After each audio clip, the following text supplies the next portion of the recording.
ko ang pagkababae ko. Siya. May secret affair kami ng office mate ko. Hindi ko matigilan kasi sobrang galing niya sa... Rocky's Secret Files. Secret Files. It's the kind of bleep you never knew existed. Kunwari inosente, pero boy naman pala. Rocky's Secret Files. Secret Files.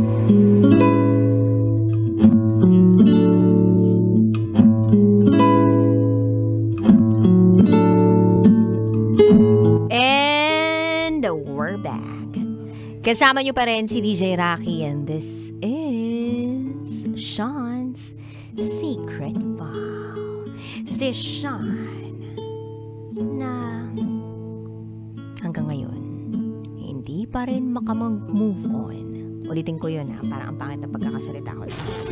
Hindi pa rin makapag-move on sa kanyang minamahal na si Lena.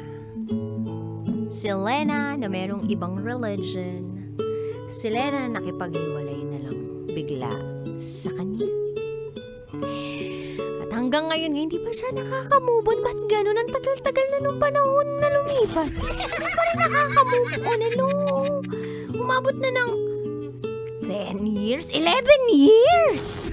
May mga naghiwalay na nga ng 11 years eh. Tapos yung inyo, tumagal lang naman ng 7 months yata. Tapos biglang, hindi pa rin makamove on. Kakaloka. So, ang tanong niya, kung sakali ba na naging lalaki lang siya, sila pa rin kaya hanggang ngayon ni Lena? Well, pakinggan na po natin yung mga kabisyo natin nag-share ng kanilang mga thoughts, comments, suggestions, and violent reactions. Ito pong sabi ni Red. Hi, Sean! Pang-Wattpad ang kwento mo about kay Lena ha. Na-experience ko rin yan noon, yung bigla kang iiwan sa ere ng taong mahal mo. Sa case mo, magkaiba pala ang religion at gender ninyong dalawa. Kung sa tingin mo ay siya nga talaga, kahit ilang taon na ang lumipas, di gagalawang universe para pagsamahin kayo at magkatuluyan. But you need to watch out for your own reality. Kung sakaling may iba na nga si Lena, let go ka na lang. Consider her your first true love. Letting go of your dormant feelings is an initial step towards moving on from a forbidden relationship. DJ Rocky, na-miss kita at na-miss kong tumutok sa programa mo. Naging sobrang busy lang these past 2 months. Shoutout po pala sa mga kapwa kong doktor. Yes, Doctor of Communication graduates sa 27 commencement exercises ng UP Open University sa Los Baños, Laguna on December 16, 2023. Ingat palagi. Thank you so much, DJ Rocky. Oy, congratulations, Red. Mabuhay ka. Alam kong pinaghirapan mo yan at pinagpuyatan mo yan. Marami kang iniyak dahil dyan. So, congrats. At tama yung sabi dito ni Red. You need to watch out for your own reality. Kasi baka andun ka lang tumatambay sa idea of what life should be. Or sobrang attached. Sabihin natin in love. Doon sa idea of you with Lena. Tapos yung realidad, hindi mo mag-grasp kasi hanggang ngayon hindi mo pa rin tanggap. Anyway, eto naman sabi ni Tin Rivera. Hi DJ Rocky, mahirap talaga kapag inayawan ka na. Kaya kung ako, kay Secret File Sender Sean, move on na lang. Thanks DJ Rocky from Tin Rivera. Eto naman sabi ni Chris Moraga. Take it away. Hi DJ Rocky. Good afternoon guys. Para sa ating letter sender na Sean. Sean, tingin ko kailangan mo mag-move on na lang. Kasi bata ka pa naman. Kasi hindi mo naman pwedeng pilitin ng tao, 'di ba? Pero mahalaga doon, naramdaman mo na nagmahal ka, minahal ka. Kaya ayun yung masarap doon eh. Kahit paano meron kang memories na babalikan para makatulong sa pagbuo ng sarili mo sa pagmamahal ng bago ulit. Yan. Alam mo kasi yung mga barriers like religion, kasi kung magkakaiba kayo ng religion, mahirap talaga yan. Aside from religion, kung magkakaiba kayo ng culture, like iba yung Pilipino ka, tapos may nagkagusto ka sa isang pure Chinese o kaya sa basta yung mga ganung alam mo na, mga bagay na mahirap basagin, tanggapin mo na lang. Kasi kung gusto mo ipagpatuloy yun, ay dadaan ka talaga sa butas ng karayom. Ang mahal, paano kung yung butas ng karayom wala pang butas, di ba? So, talagang ganun talaga. So, make yourself move, accept mo lang yung mga ganyang bagay. Wala namang masamang magmahal. Kumbaga, kung yan na nararamdaman mo bilang tao, hindi naman natin mababago yan. Basta importante, sinasabi ni DJ Rocky, magmahal ka nang wala kang sinasagasaan tao or tinatapakang tao, at magiging masaya ka rin in the future. Ayan. Good luck sa'yo, and to DJ Rocky, for power and God bless. Bye. Thank you so much, Chris Moraga. Sa totoo lang, lahat naman tayo may differences. Pero doon sa mga differences na yun, doon papasok yung respeto natin sa bawat isa. Kung wala tayong respeto sa bawat isa, di bastos tayo sa isa't isa. Di doon magkakagulo. Sa pagpili ng partner, lagi at laging merong hindi kayo katulad. Or meron kayong hindi mapagkakasunduan. Meron kayong mapag-aawayan. Meron at meron na pagkakataon na pakiramdam mo parang hindi ito aligned sa mga gusto mong mangyari sa buhay mo. But when you love someone, you really have to compromise.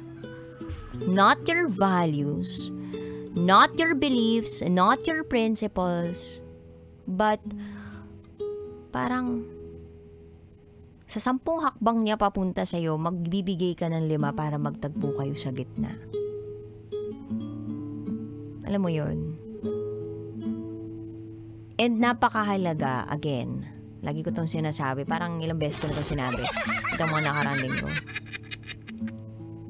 Napakahalaga ng pagpili ng taong kapareha mo ng mga pinahahalagahang prinsipyo sa buhay at pinaniniwalaan sa buhay.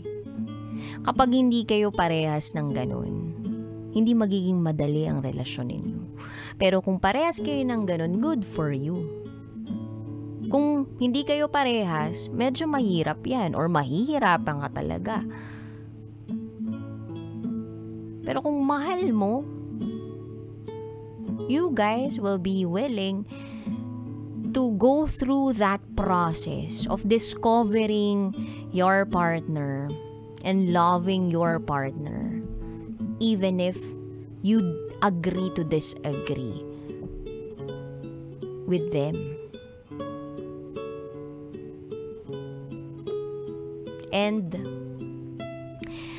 yung pakikipaghiwalay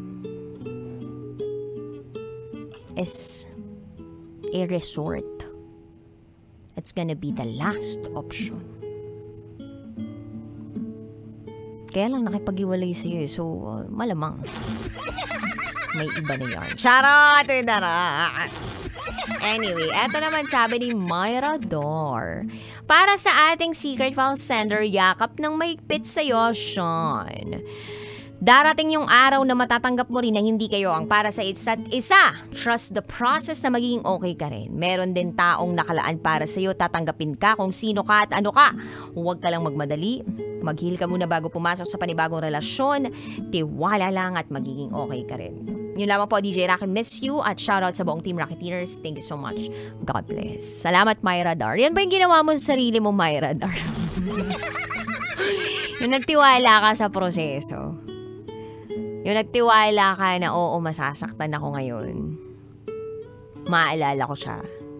Pero naniniwala ako na merong purpose. May saysay. Itong sakit na nararamdaman ko. At yun ay para mas ma-appreciate ko yung pagdating ng taong magbibigay sa akin ng tunay na pagmamahal. Sarap nun.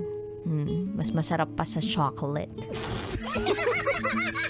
Sabi naman ni Rigel Togano, baka meron lang siya ibang nagugustuhan, kaya dapat palayain mo na siya. Isipin mo na lang na may paparating na bagong chicks. Good luck. Magandang hapon. Hello kay Trisha Isabel. Yun lamang. Hi kay Bernard Laureas. Mabuhay. Charles Sancho. Sabi niya rito ay, sana mapakinggan mo tong comment ko. Ang daming questions na pumapasok sa isip ko about separation ninyo because of her religion. Pero ito na lang ang itatanong ko. Do you really expect na babalik siya sa'yo? Sender look. Sinampal ka na ng katotohanan na hindi kayo meant to be. Dahil magkaiba kayo ng paniniwala. Pero ikaw itong yung maasa na babalik siya sa'yo. Ultimong monthsary, kinalamutan na niya eh. Hindi naman kita ma-judge dahil lang sa lesbian ka or whatsoever. But bottom line is umaasa ka pa rin sa kanya. Let her be. And move on ka na. Kaya ka nahihirapan kasi ni-stalk mo pa rin siya kahit wala naman na kayo. Thank you, Charles Sancho. Dami na tamaan dun sa mga nangi-stalk pa ng mga ex nila kahit wala naman nang sila.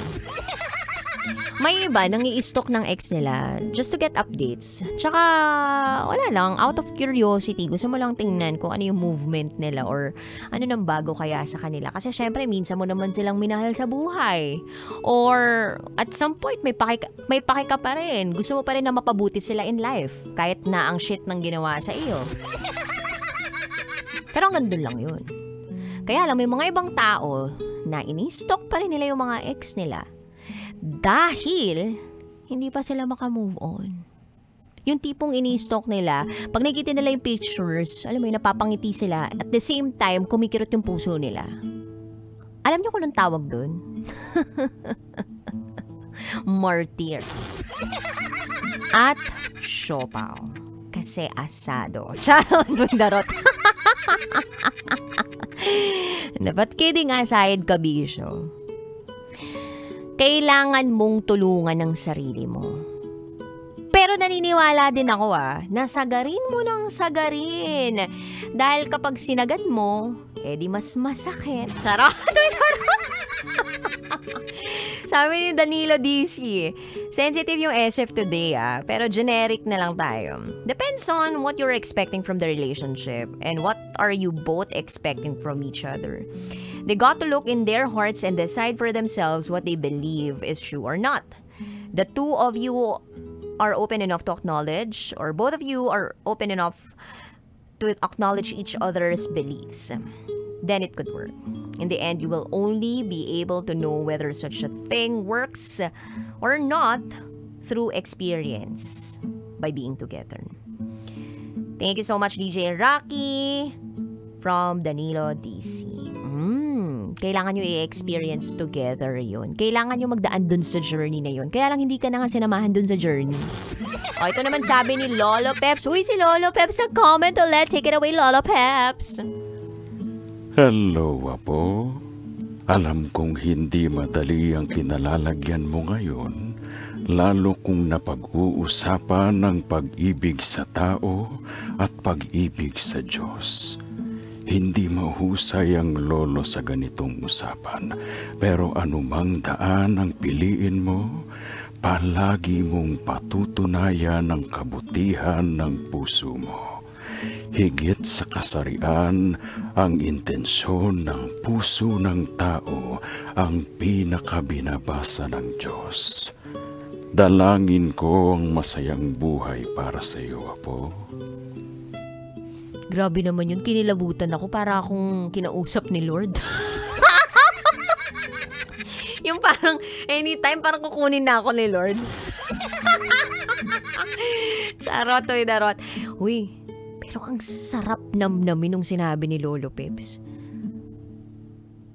Ang Diyos naman, hindi niya naman tinitingnan kung lalaki ka ba, babae ka ba, ano ka ba. Ang nagmamatter sa kanya yung intensyon ng puso mo, kaya magmahal ka lang ng magmamahal. Magmahal ka lang ng magmahal. Sabi pa dito ni Yen, kahit hindi ikaw ang pinili, piliin mo ang sarili mo. Be better for yourself kasi you attract what you project. Yun lamang po, shoutout from Cebu City. Ang dami pa nag-comment sa ating secret file for this afternoon. Basta, ako ito lang masasabi ko sa'yo, Sean. Sean, there's a reason kung bakit nangyari yung mga bagay na yun sa iyong nakaraan. Mabigat na rason. Yun nga ay dahil sa marami kayong pinagkaiba or whatever. Pero minsan hindi mo kailangang maniwala doon sa narrative na naisip mo sa iyong nakaraan. Kasi baka mamaya yung narrative na binild mo sa utak mo, yun pala yung dahilan kung bakit hindi ka pa rin nakaka-move on hanggang ngayon. Minsan you have to change that narrative in order for you to move on, kahit na mag-imbento ka pa. Piliin mo yung narrative na alam mo makaka-move on ka. Alam mo kung ano yung pwedeng narrative or yung kwento kung bakit naghiwalay kayo? Kasi hindi ka mahal. Hindi ka mahal ng lubusan para maipaglaban ka. Kaya nakipaghiwalay na lang. Hindi ka sapat para sa kanya kasi kung sapat ka para sa kanya, ikaw sana ang pinili niya. Sabi mo nga wala ka namang ginagawang mali. Nagmamahal ka lang naman talaga. So if you know that you did your best, at kahit papano sinubukan mo pa rin, umusad ka sa buhay o lumakad ka sa buhay nang umuusad, hindi nung pabaligtad.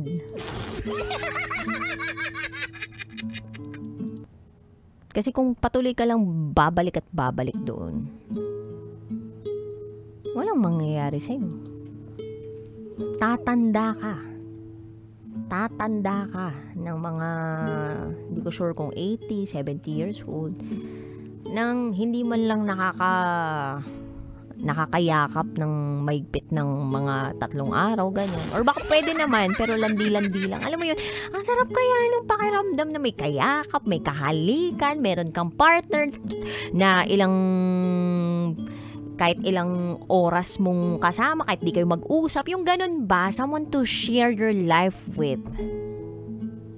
And it begins with a choice to accept the fact na hindi na po pwedeng maging kayo kung meron na siyang iba.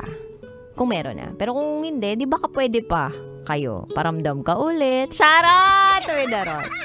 Because I believe gender shouldn't be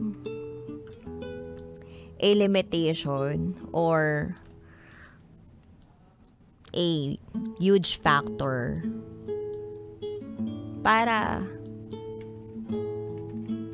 tuluyan kayong maghiwalay or tumigil ka sa pagmamahal. Yun lang. Hindi siya dapat maging huge factor para tumigil kang magmahal. Magmahal ka lang ng magmahal. Dahil napakasarap magmahal at napakasarap din mahalin pabalik nang walang nasasagasa ang tao. Na ang intensyon mo lang ay makabubuti para sa iba. Anyway, sa mga gusto mag-share ng secrets, share to me raketera@gmail.com. This is Sean C. That song was Sasakyan Sikat! Basta't love